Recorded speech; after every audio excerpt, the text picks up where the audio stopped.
Descending into underground floor 2 of the Abyss Tree's familiar land, the students find themselves in a gloomy, desolate landscape littered with shattered buildings.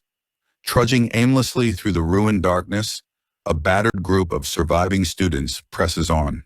Bloody and bandaged, their slumped postures reveal the sheer toll of the deadly trials. The grueling march overwhelms a short-haired girl who loses her footing and collapses onto the stony path, alarming her blonde classmate walking beside her. Kneeling beside her, the blonde girl checks on her fallen companion. The exhausted student can only murmur that the ordeal is too hard to endure. Shivering uncontrollably, she complains of agonizing leg pain, thirst, hunger, and the freezing cold. Trying to lift her spirits, the blonde girl urges her to hold on, promising they will soon find a safe place to rest, helping her friend up. She notes that despite their miserable condition, it is at least a relief they aren't facing imminent death from monsters. She recalls their miraculous escape, finding it strange how a pack of attacking hellhounds had suddenly bolted in the opposite direction, inadvertently sparing their lives. Distracted by these thoughts, she fails to notice the student ahead abruptly stopping. Colliding with the boy's back, she angrily yells at him to move aside. However, he ignores her completely, trembling as he stammers in pure shock. Paralyzed by terror, he stares at a colossal, nightmarish plant looming over the ruins. Its massive, petal-like head centers around a gaping maw of jagged teeth, surrounded by a writhing mass of thick and dark vines. Bracketed by twisted roots, the terrified student wonders if the grotesque entity is merely a dried flower, though its tooth-filled maw makes it look exactly like a monster's corpse. Despite its eerie appearance, another student cautiously notes that the thick roots emit a comforting warmth. Overhearing this, the freezing group eagerly gathers around. The blonde girl suggests using the soft, warm roots as pillows to recover. Relieved by the radiating heat, the exhausted students slump against the seemingly dead plant to escape the biting cold. Suddenly, Vaca arrives, immediately recognizing the threat. He urgently orders everyone away from the vines, warning the bewildered students that the plant is a highly dangerous monster, and instructing them to keep their distance. Before they can heed Vakir's warning, a boy steps forward with a mocking smirk. Dismissing the towering plant as completely dead, he mocks Vakir for spreading unnecessary panic. Chuckling cruelly, the bully taunts that Vakir has only survived this far because of his pathetic cowardice, sharply ordering him to get lost. As Granule prepares to speak up, the gray-haired bully calls his name, and a heavy hand clamps down on his shoulder.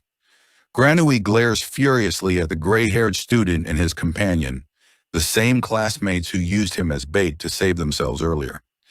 As the bully smiles casually with fake surprise at his survival, Granui seethes with intense rage.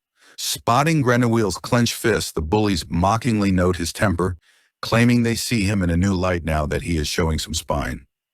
Gritting his teeth, Granule listens as the arrogant pair brushes off their betrayal, audaciously claiming he only survived thanks to them. Pushed past his breaking point, Granule snaps, violently grabbing the gray-haired bully's collar and screaming at him for making excuses after the absolute hell they caused. Unfazed, the gray-haired bully remarks that Granule clearly hasn't grasped their grim new reality. With a swift motion, he flips Granui over his shoulder, violently slamming him onto the hard stone. As Granule gasps for air, the bullies loom over him. The gray-haired student coldly explains that while nobility and wealth grant authority outside, only raw physical strength matters inside the tower. Adding insult to injury, the bully points out Granule's hypocrisy, reminding him he initially sought them out only to use them as subordinates, warning him never to cross their path again. He orders Granule to lie there and cool off. The treacherous classmates walk away confidently, leaving Granule sprawled in the dirt. Watching from the shadows, other survivors whisper among themselves, callously mocking Granule's swift fall from grace, and agreeing he deserves a humiliation without his external advantages. Later, wandering alone down a ruined alleyway, Granule trembles with humiliation.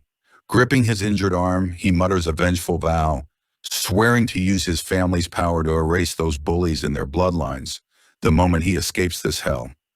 Yet the bully's parting words echo in his mind, reminding him of his own selfish intentions during the Hellhound attack. Clenching his fist, Granuel grimly admits his betrayers aren't entirely wrong about his character. His dark thoughts are interrupted by an intoxicating, savory scent. Sniffing deeply, his mouth waters uncontrollably as he desperately wonders where such delicious food can be found in this barren wasteland. Following the aroma to a ruined structure, he finds warm light and mouth-watering scents pouring from a shattered doorway. Driven by intense hunger, Granui immediately sprints toward the source. Bursting inside, he begs whoever is cooking to share the food, but his eager words die in his throat. Vikir sits calmly by a roaring campfire, roasting thick skewers of meat. Sometime later, Granui slumps against the stone wall, rubbing his stuffed stomach in absolute satisfaction. Admitting he never imagined roasted sewer rat could taste so delicious, he curiously asks how Vikir brought cooking tools into the tower, wondering if he possesses a magical spatial pouch. Vikir glances over at his classmate, his expression remaining completely unreadable. Remaining silent, Vikir keeps his unique artifact a secret. His impenetrable sacred ring has its defensive barrier deactivated, but its spatial pocket mode remains functional. Bearing the ominous inscription that the realm of God ends here, this spatial distortion effortlessly provides his supplies. Sweating nervously, Granui questions what kind of entity the Quiet Archer truly is. Vividly recalling Vikir's impossible feats, single-handedly massacring 100 hellhounds, and brutally defeating an A+ ranked Cerberus in close-quarters combat. Though desperate to interrogate Vikir about his immense hidden strength, a nagging instinct warns Granuel that prying too deeply into these secrets will lead past the point of no return. Opting for a safer topic, Granuel guiltily asks why Vikir is treating him so kindly, pointing out that he constantly belittled his commoner status back at the academy. Vikir replies that the reason is quite obvious. He explains Granuel has simply proven to be a much better person than initially assumed, and there is no ulterior motive beyond that fact. Overwhelmed by the unexpected validation, tears well in Granuel's eyes. Desperate to maintain his haughty facade, he aggressively rubs his eyes, loudly blaming the campfire's smoke and haughtily ordering the commoner to fan it away. Hastily changing the subject, he asks why Vikir warned the students about the seemingly dead giant flower. Vikir's expression instantly darkens, telling Granuel he will find out the answer very soon. Meanwhile, near the massive plant, a student walks alone through the thick vines carrying a bundle of firewood.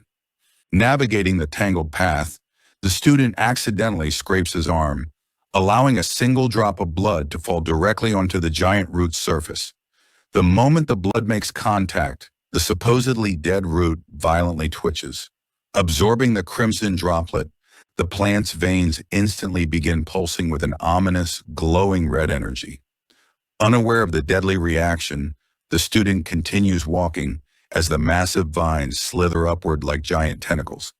Sensing a shadow, he glances back, his eyes widening in paralyzing terror upon realizing the monstrosity is alive. A deafening screech soon echoes across the wasteland. Back at their campfire, Granuel flinches in alarm, while Vikir simply glances over his shoulder, calmly noting that the giant plant has finally woken up. This is the end of the video. To watch the next part, subscribe to our channel.